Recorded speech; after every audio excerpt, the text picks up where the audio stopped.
はい、こんにちは。無職神谷秀樹です。よろしくお願いします。今までの動画で皆さんからいただいたコメントに答えてきたんですけど、英語の方でもいろんなメッセージ、質問をいただいてるんで、今回はそちらに、答えていきたいなと思います。で、その前に、1個訂正というか、なんか以前出したコメントへのアンサーの中で、僕がベヨネット3にかかってないみたいな誤解をして受け取った人がいたみたいなんですけど、がっつりかかってますんで、ディレクターではないんですけど、僕ベヨネット1でディレクターを務めて、で2と3は監修っていう形でちょっと後ろに下がってるんですけど、シナリオだったり、キャラクター設定だったりっていうところは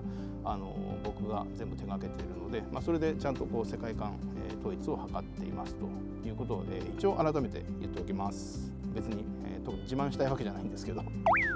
正しい情報としてねお伝えします。というわけで、じゃあ、コメントの方行きましょうか。まず一発目なんですけど、これ長いメッセージいただいたんですけど、これね、1箇所最後に水族館を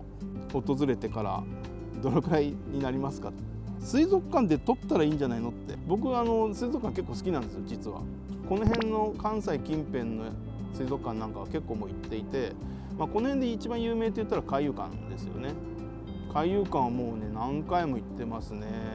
特に若い頃はもうなんか暇さえあれば行って館内のベンチに座って居眠りしたりとか、なんかそう癒される空間なんで、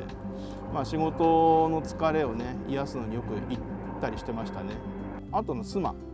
の水族館とか、あとちょっと遠いけど鳥羽の水族館もあるし、島の方にもあるかな、島マリンワールドだっけになってたかな。あと新しくできた京都の水族館もね、確かに水族館癒される空間なんでいいかもしれないですね。とにかく今のところ寝なし草でこうやってどっか場所見つけて座れるところで適当にこうやって撮ってるんでなんか、ちゃんとね撮れるような場所もあったらいいんですけど、いつかその癒しの空間で撮影できるように頑張ります。じゃあ次ですね。I wonder what's gonna happen to the Bayonetta franchise now。ベヨネッタのフランチャイズがこれがどうなるか。さっきお話ししたように、1、2、3と僕関わってきていました。で、いろんなインタビューなんかでも話してたんですけど、ベヨネッタは全9作でベヨネッタサーガとしてこれから作っていきますよっていうようなことを言ってたんですけど、その構想は墓場まで持っていくことになりますかね。残念ながら。ベヨネッタっていう IP 自体をね別に僕が持ってるわけじゃないので、それはしかるべきところが今後続けて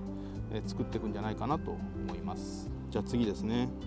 これはね、日本語で来てたんですけど、板垣さんと協力したら何か、素晴らしいものができるだろう。こういう話よく聞くんですよ。なんか個性的なクリエイター、よく言われるのが、例えば僕と横尾さんが何か作ったらとか、僕と小島秀夫さんが何か作ったらとかってよく言われるんですけど、絶対とんでもないことになりますから。ドラゴンボールの悟空と誰かがフュージョンするのと違うんで、全然違う個性の2人がぶつかり合うんですよ。そんなまともにゲームなんか完成するわけないやんな。なんでその辺のことが分かんないのかな。日本のね、あれなんていうの、格言ことわざで、船頭を多くして船山に登るっていう、要するにその船のねキャプテンが複数人いればいつの間にか船は山に登ってるっていう。キャプテンは一人じゃなきゃダメなんですよ。個性的なゲームを作る人間っていうのはね、そういうもんだと思います。で次、ブロック。これね、俺のブロックについてもね結構誤解されてるんだけど、ちゃんと法則があってやってることをちょっと言い訳していいですか。今はもうやめたけど、日本語以外でツイートしてきたやつは全部ブロックでずっとやってたんですよね。でこれは意味があって、まず海外の方ってすごくエナジェティックな人が多くて、もうすごいコメントくれるのはありがたいんですけど、俺がツイッターやってて、あくまでも俺個人が受けた印象よ。俺個人が受けた印象として、海外の方々って俺が何をコメントしたかっていうのは見てなくて、ひたすら自分が聞きたいこと、思ったことをツイートしてくれてる人たちが多くて、その結果どうなるかっていうと、ある人からこれについてどう思いますかっていう質問を受けて、それについて答えました。その答えた5分後に同じ質問来るんですよ。俺が何をコメントしたから読んでなくて、神谷水系だ質問しようみたいな感じでバンバン来るんで、とにかく同じ質問たくさんもらうのにもへきへきして、別に僕はその日本語以外をツイートする人を差別するとかいうつもりは全くなく、あれはね、なんていうのかな、踏み絵というか、だから、日本語以外のツイートしてきたやつはブロックしますよっていうふうに、冒頭で書いてあるにもかかわらず、その言葉を守らずにツイートしてくるやつっていうのは明らかに俺のタイムラインを見てないっていうことの証明になるので、それで自動的にブロックとなるという、こういう法則なんですよ。だからそれでなんか差別だとかレイシストだとか言われるんですけど、違いますよ。あれはテストですよ。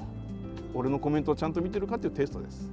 というね、法則があるんだけど、最近ブロックするのも面倒くさくなってきて、面倒くさい、若干かわいそうにもなってきたんかな心が痛み始めたのかな。だからね、一旦ね、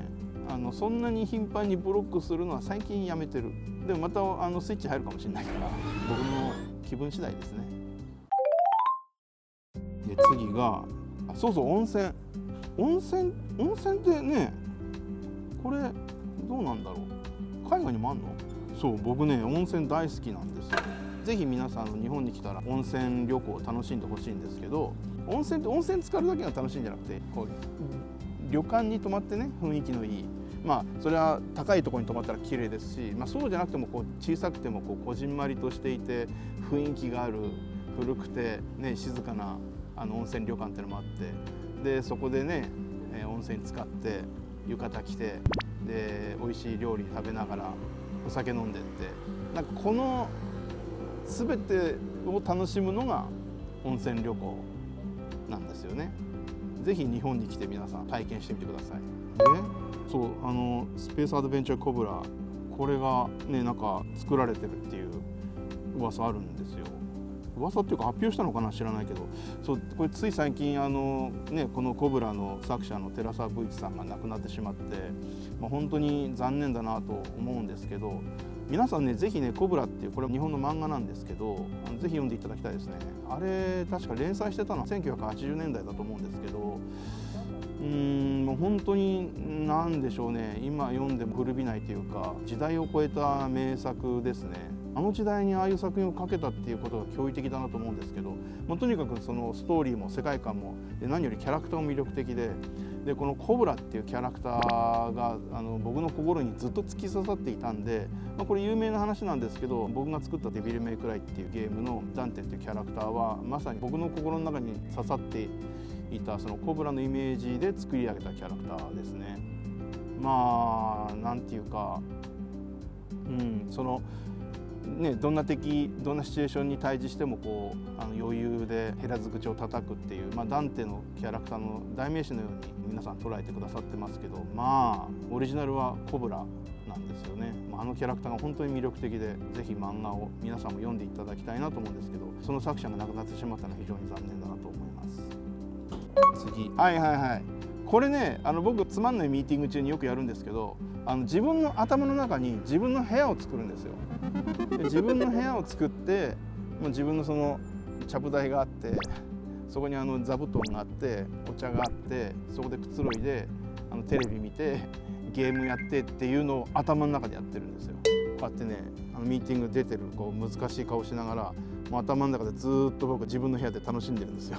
自分のプライベートタイムを。これおすすめですよ。次が確かに自由の身になったんで無職ですけどね、機会があればそんな仕事もやってみたいですよね。ジョーもね、ちゃんと3は構想にありましたから、作りたいなってずっと思ってたんですけどね。ジョーなんか作らせてくれるのかな、カプコンが。狼もね、やっぱりやり残した仕事なんで、これもね、もし実現できたらハッピーですよね。カプコンさん、オファーお待ちしてるんで、ここにご連絡お願いします。はい、ちょっとコメント返しがだいぶ長くなったんで、まず一旦ここで、今回は終わります。また次回続きありますんで、次回お楽しみに。コメント、チャンネル登録、高評価よろしくお願いします。では、バイバイ。